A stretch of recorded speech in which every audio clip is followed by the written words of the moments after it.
Jæja, Jónas minn. Jæja. Þetta hefur nú allt gengið slitalist hingað til. Eigum nú ekki að fara hægt og varlega hérna niður þessar brekkur og ofsalegu beigur. Hægt, segirðu? Já. Já, svei mér þá ef þú hefur ekki bara rétt fyrir þig við þetta skiptið. Þetta nú meiri vegirnir hérna á Vestfjörðum. Bara alveg sviflugi sjó fram. Ó, Jónas, verð ekki að kíkja þarna fram á brúninni. Þú ferð allt á tæpt, maður. Tæpt? Já, það er ábyggilega 300 metrar hérna beint niður í sjó. 300? Það er miskusti 500 metrar. Nú, ég verð þó að vera hægra megin, manneskja. Voru þeir ekki tala það eftir bæjarstjórnum kosningarnar það hefði orðið hægri sveifla, ha? Ó, hjálpi mér allir. Æ, þú þarft ekki að rykka í stýrið þó þú sér svona öfgasinnaður. Ég öfgasinnaður? Ég sem vildi samin alla flokka í bæjarstjórnarkosningunum og merkti þessum við alla listana. Heyrðu, Jónas minn, nú ertu alveg komin yfir á vinstri kant af öllu þessu stjórnmálaæsingi. Ég held að sé nú bara vissar að vera á vinstri kantinu hérna á Vestfjörðum. Það er ekki að vita við mætum honum Hannibal hérna bara næstu beygju. Og þú þurftir nú alltaf vera hræddur við að mæta Hannibal, því að hann væri þá ábyggilega búinn að leggja bílnum sínum eitthvað staðar, hvort sem það væri nú hægra eða vinstra megin.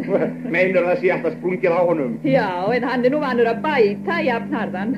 Annars er ég nú langhræddast við að mæta þeim frá Framsóknarflokknum. Nú, af hverju? Þeir rása svo ferlega á veginum. Æja. Ýmist hægra eða vinstra megin. Og svo er þeir yfirleitt með alltaf eitthvað aftan í sér, eitthvað áhengjara, varadekk og svoleiðis dót sem getur bara losnað aftan úr þeim þegar minnst varir og tekið ólíklegustu stefnur. Kratala minnist ég nú bara ekki á. Það er svo lítill möguleiki að mæta þeim. Nú, jæja, það voru þeir nú ekki skárri útsendarnir frá þeim í Sjálfstæðisflokknum. Þú veist nú hvernig er að keyra eftir þeim. Já, það er þó sagt. Já. Þeir hleypa engu neitt. Nei. Þeir halda öllum í ríkmekki fyrir aftan sig. Og svo þegar maður loksins áttar sig sér maður þeir hafa leitt mann inn til Reykjavíkur og einhverja grænar grasgötur þegar maður raunin alltaf austur og Neskustad. Já, og svo syngja þeir bara upp á allt söngið sinn, grín, grín, grass og hó. Já, og svo út grænar grundir, gaktu hjörðin mín. Enda skilst þér að Reykjavík sé bara verða ein græn torfa. Ég skil bara ekki í því að þeir gerði ekki Magnús Torfa að borgarstjóra. Já, þeir eru allavega það þeir að kalla Sjálfstæðisflokkin Torfusamtökin.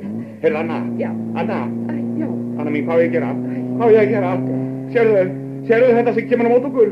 Hvaða ruppulíður er þetta eiginlega? Sjónas, þú veist, þú mátt ekki segja svona ljótt. Ljótt? Já, þetta er ekki ruppulíður, heldur þeir frá Alþýðubandalaginu. Ég sé ekki betur. Já, takk. Og fylkingin, og svo Óðinn, Þór, Má og Stalín, allir verður að reyna að komast fram úr. Nei, þú getur ekki mætt þessum voða hérna. Það endar allt með blóðum og slysum og byltingum. Ég held ég bara að kjósa frekar sjóinn, þó ég sé 300 metrar niður.